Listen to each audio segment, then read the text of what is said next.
नमस्कार साथियों, मैं अभिषेक तिवारी रक्षा एकेडमी की तरफ से आपका हार्दिक स्वागत करता हूं। मध्य प्रदेश में स्वतंत्रता आंदोलन की आज तीसरी क्लास है। पहली दो क्लास में हमने मध्य प्रदेश में स्वतंत्रता आंदोलन के राष्ट्रवाद और उसके विकास के बारे में हमने चर्चा की, समझा, एक पृष्ठभूमि को बनाया कि किस प्रकार से पृष्ठभूमि है।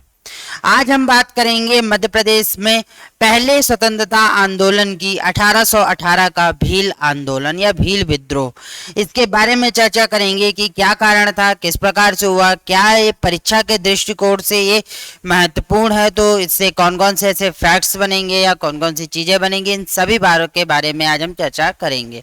और मेंस में अगर प्रश्न बने तो उन प्रश्नों को हमें किस प्रकार से हल करना होगा, क्या क्या चीजें हैं, ये सारी चीजें आज की क्लास में हम जानेंगे कि भील ने क्यों विद्रोह किया, उस विद्रोह का परिणाम क्या हुआ, अंग्रेजों और उसके असफल या सफल होने के क्या कारण थे। ये सारी चर्चाएं आज की क्लास में हम करेंगे, मिलकर जानेंगे, समझेंगे।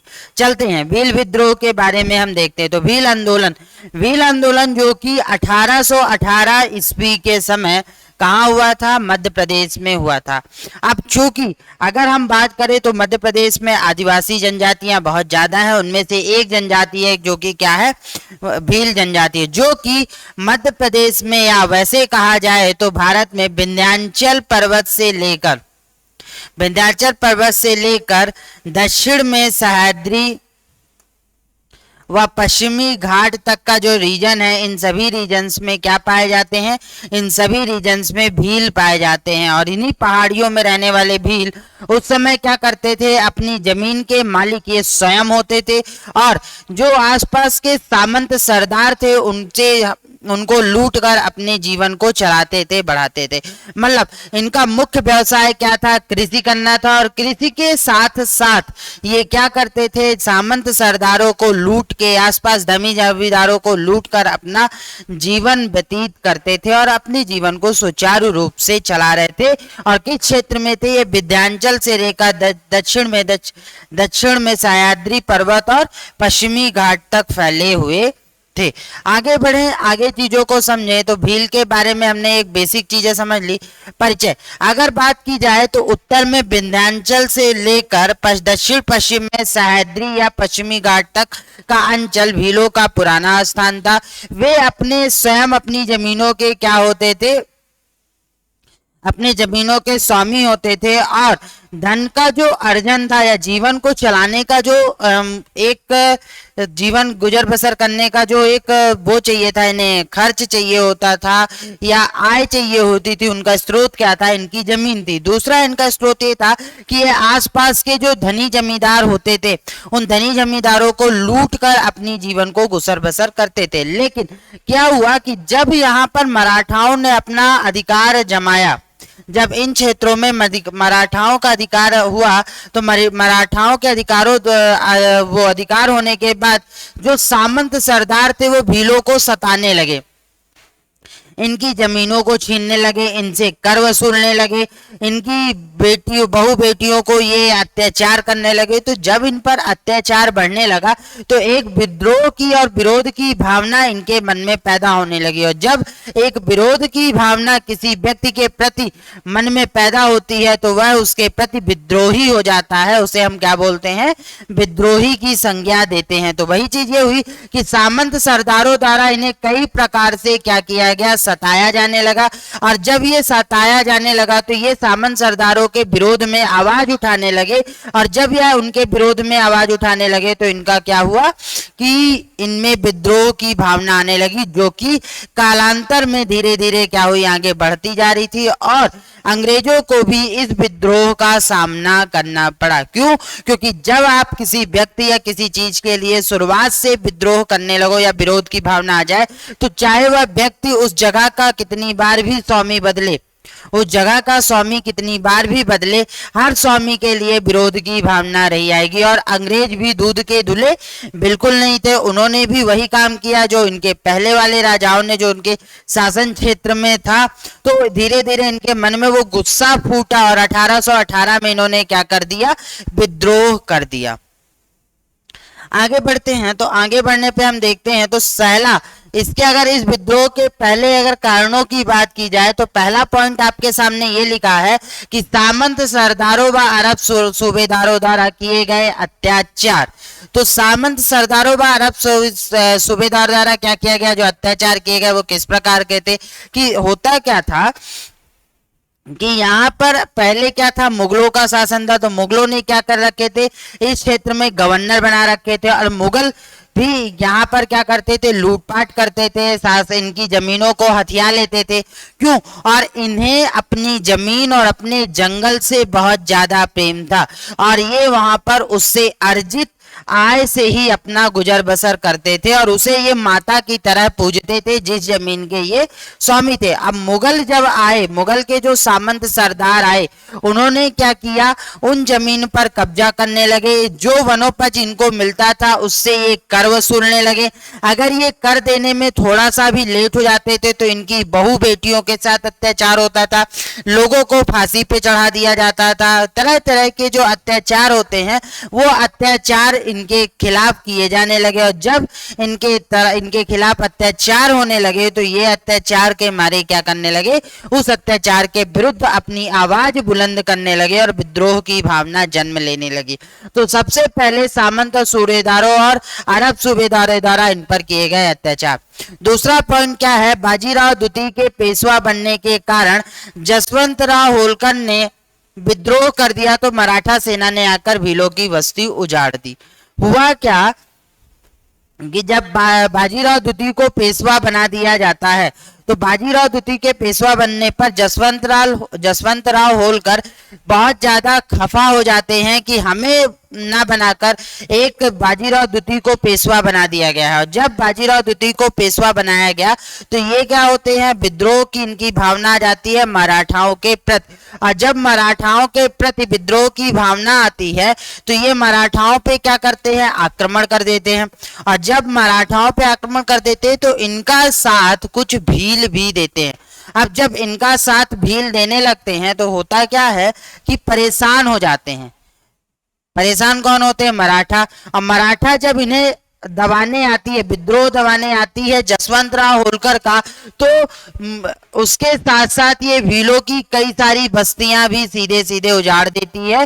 क्योंकि भीलों ने, कुछ भीलों ने, सभी भीलों ने नहीं कि एक साथ सभी भीलों ने इनका साथ दिया, कुछ भीलों ने इनका साथ दिया था, जिसकी वजह से मराठा सेना भील से भी खफा होती है और आक्रमण कर कर उनकी बस्तियों को भी पूर्ण रूप से उजाड़ देती है।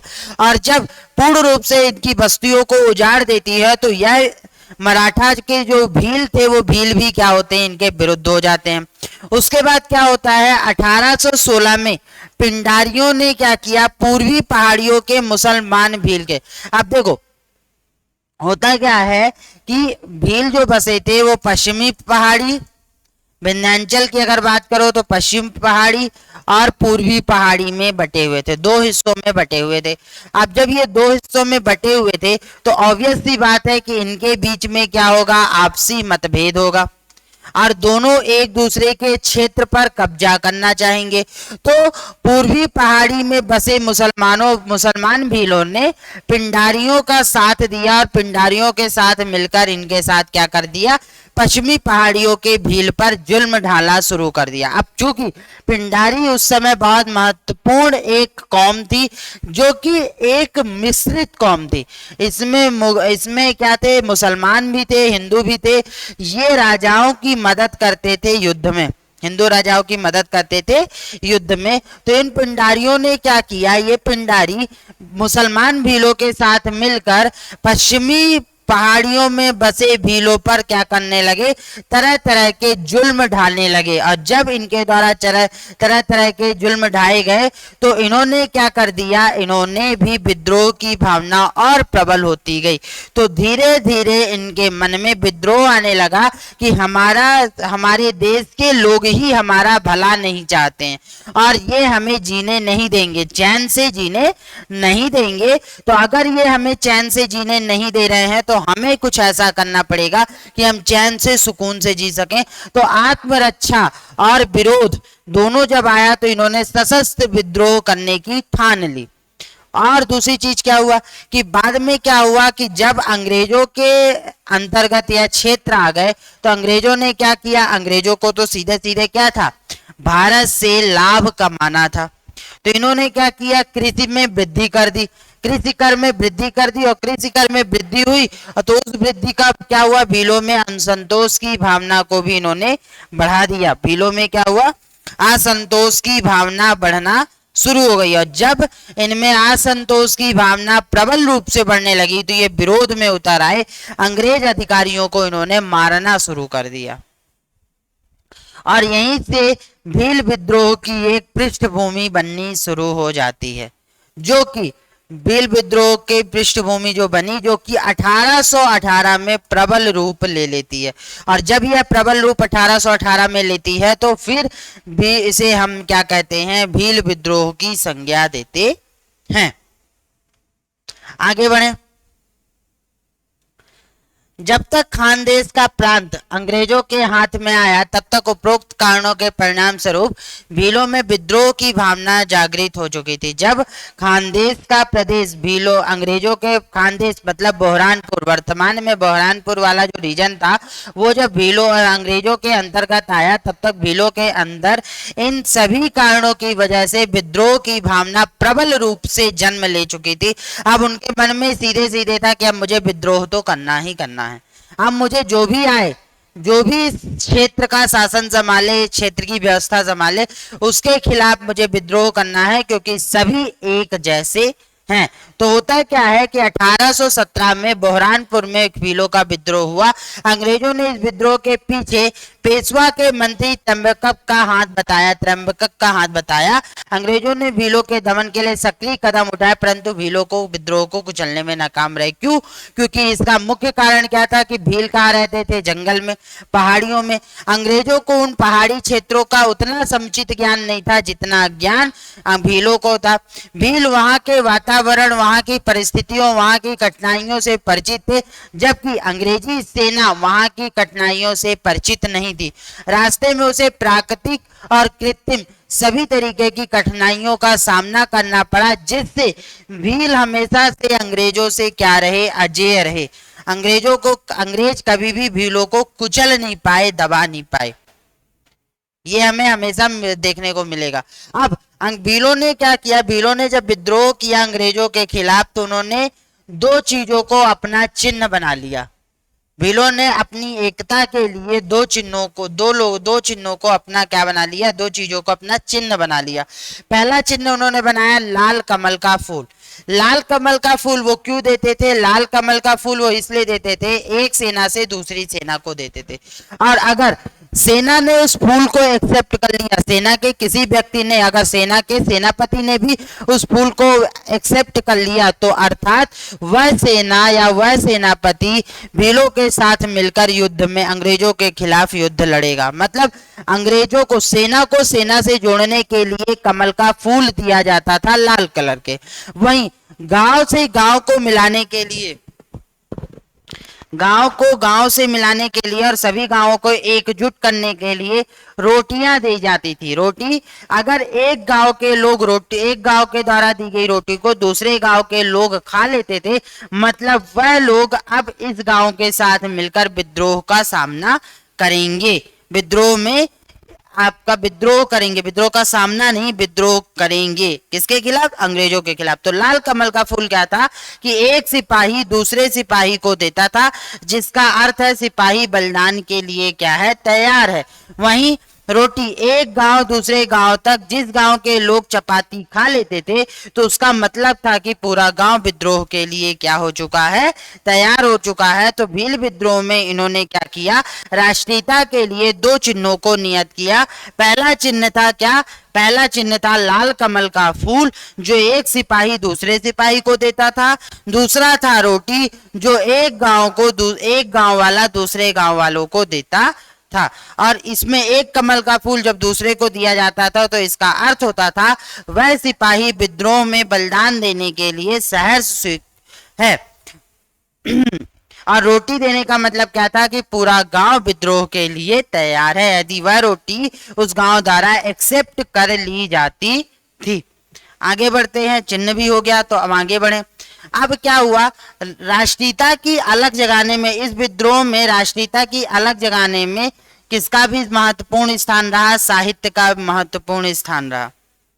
चूंकि नाना साहेब जो मराठा सेना में मराठाओं के द्वारा गोद लिए हुए एक पेशवा थे, तो अंग्रेजों ने क्या किया, इन्हें पेशवा मानने से इनकार कर दिया। और पेशवा मानने से जब इन्हें इनकार कर दिया तो क्या बोला, इन्हें पेंशन नहीं दी। और जब पेंशन नहीं दी तो इनके साथ एक महत्वपूर्ण व्यक्ति थे, अजीमुल्ला खां।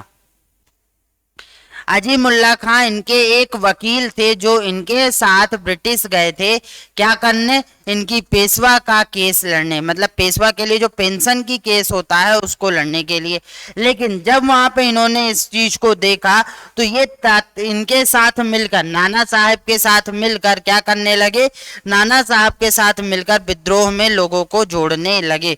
और नाना साहब फिर एक सन्यासी के भेष में एक जगह से दूसरे जगह जाते थे और लोगों को जोड़ते थे, किसके लिए, विद्रोह के लिए। और यहीं से 1857 की क्रांति का जन्म होना भी शुरू हो गया था।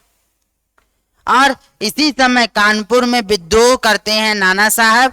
और जब कानपुर में विद्रोह होता है तो उस विद्रोह में कौन, अजीमुल्ला खां साथ देते हैं। और अजीमुल्ला खां अपनी दैनंदिनी में, मतलब जो डेली वो एक पत्र लिखते थे, पत्र वाचना करते थे, साहित्य में लिखते थे, तो उन्होंने एक कविता लिखी, पैगाम आजादी, जो कि उस समय राष्ट्रीयता की भावना को जगाने में एक महत्वपूर्ण स्थान रखा, जिसके द्वारा अंग्रेजों के विरुद्ध एक जो भावनाएं थी, वो एक एहसास था, उसको जगाने में इस कविता ने क्या रखा, बहुत ज्यादा महत्वपूर्ण स्थान रखा, अजीमुल्ला खां द्वारा लिखी थी। और अजीमुल्ला खां क्या थे, ये नाना साहब के वकील थे और नाना साहब के साथ मिलकर लोगों को जोड़ने का काम कर रहे थे अंग्रेजों के विरुद्ध। और यहीं से राष्ट्रीयता की भावना का भी क्या होता है, जन्म होने लगता है। और भील विद्रोह, तो एक तरफ भील विद्रोह चल ही रहा था, दूसरी तरफ ये भावनाएं भी चल रही थी, जिन्होंने अंग्रेजों को कुछ चीजों को सोचने पे मजबूर किया, विरोध करने में मजबूर किया। भील भी इससे और प्रफुल्लित हो रहे थे और आगे बढ़ रहे थे जल्दी जल्दी।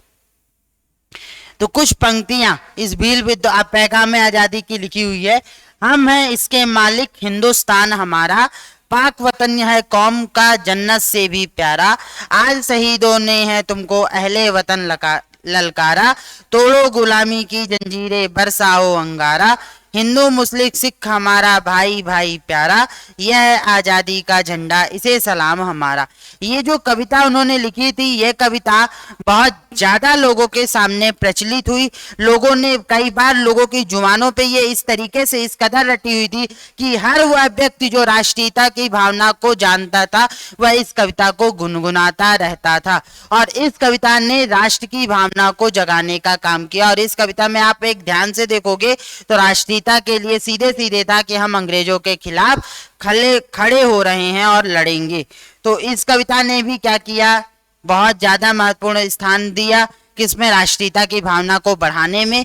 दूसरा, 1818 विद्रोह में क्या हुआ, इधर क्या हो रहा था, इधर आपके नाना साहब लगे हुए थे और इधर भील विद्रोह कर रहे थे।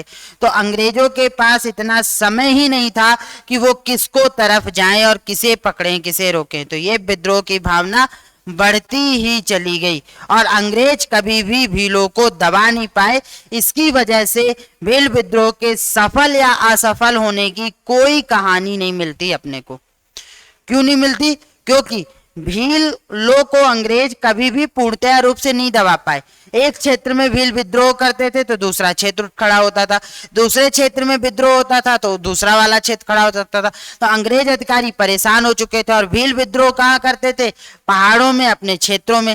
उनके क्षेत्रों में जाना एक दुर्गम मार्ग था जहां पर उन्हें प्राकृतिक और कृत्रिम कई तरीके की आपदाओं से जूझना पड़ता था। तो अंग्रेजी सेना उन्हीं आपदाओं से जूझते जूझते हार जाती थी, तो अंग्रेज भीलों से क्या लड़ेगी, और भील हमेशा विजयी रहते थे। तो भीलों का विद्रोह जो था वो निरंतर चलता रहा और जिसके प्रमुख कारण अपन ने पढ़ लिए, जिसकी चीजें अपन ने समझ ली।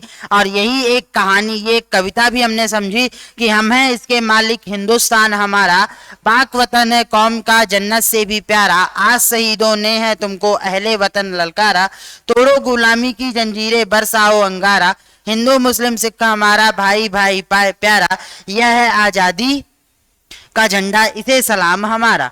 इसको किसी ने लिखा था? पैगाम आजादी अजीमुल्ला खान ने। और अजीमुल्ला खान कौन थे? नाना साहब के वकील थे, और कानपुर विद्रोह में ये हमेशा नाना साहब का मदद किए थे, और उस विद्रोह में भी इन्होंने सपोर्ट किया था, और उस सपोर्ट में इन्होंने ये पंक्तियां भी लिखी थी। तो ये था हमारा भील विद्रोह। उम्मीद करता हूं कि भील विद्रोह आपको पूरी तरीके से समझ में आया। तो भीलों का जो मैंने आपको कहा कि एक तरफ से भील विद्रोह करते थे तो दूसरी तरफ अंग्रेज एक तरफ के विद्रोह को दबा कर आते थे तो दूसरी तरफ विद्रोह शुरू हो जाता था, और जब दूसरी तरफ को दबा के आते थे तो तीसरी तरफ। तो उस समय यहाँ पर कुछ विद्रोह हुए जो कि देखने लायक थे।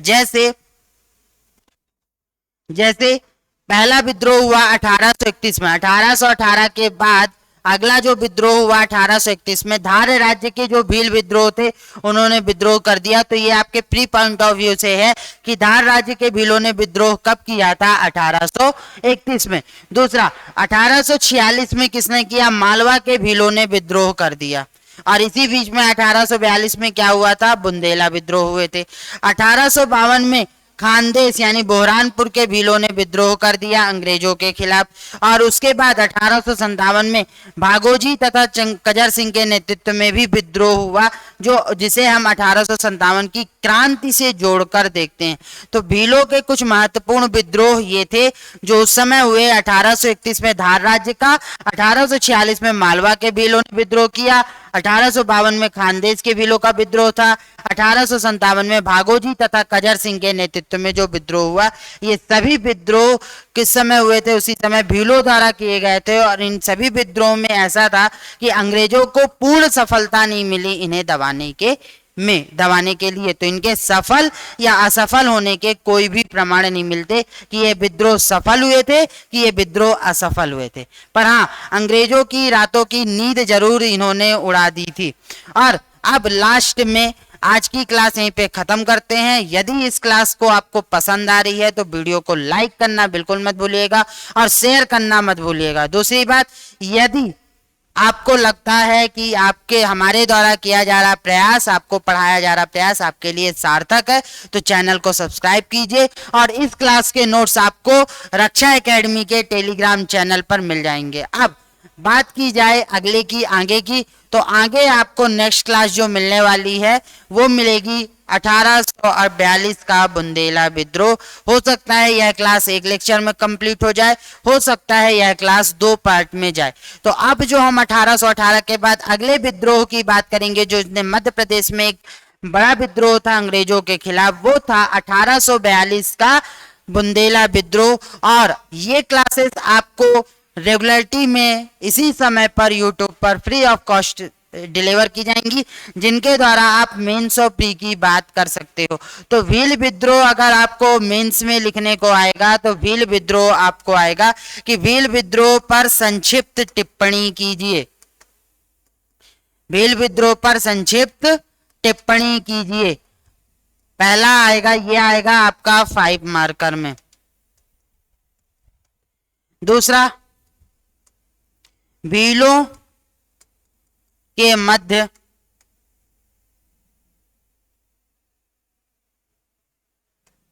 असंतोष होना।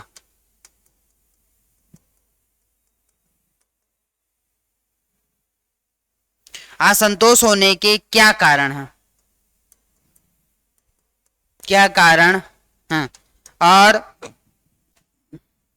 भील के असंतोष होने के क्या कारण है, जिसका परिणाम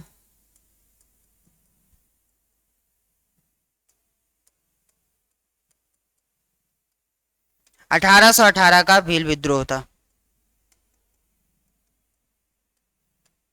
इन प्रश्नों को आप क्लास देख के समझना और लिखने की कोशिश करना। तीसरा, भील विद्रोह के बारे में आपको 3 मार्कर में लिखने को आ सकता है, तो इसे भी आप ध्यान रखिएगा 3 मार्कर। तो अब आपके लिए जो ये चीजें हैं ये आप ध्यान रखिएगा।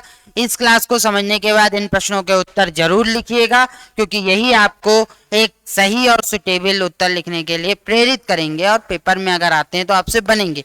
तो मिलते हैं नेक्स्ट क्लास पे, जिसमें हम बात करेंगे बुंदेला विद्रोह 1842 की। तो आज की क्लास में इतना ही। कहीं आपको किसी भी पॉइंट में कोई दिक्कत हो या समझ में ना आया हो तो आप कमेंट्स कीजिएगा, वहां पे आपको उस पॉइंट्स का रिप्लाई मिल जाएगा। तो आज की क्लास में इतना ही। धन्यवाद।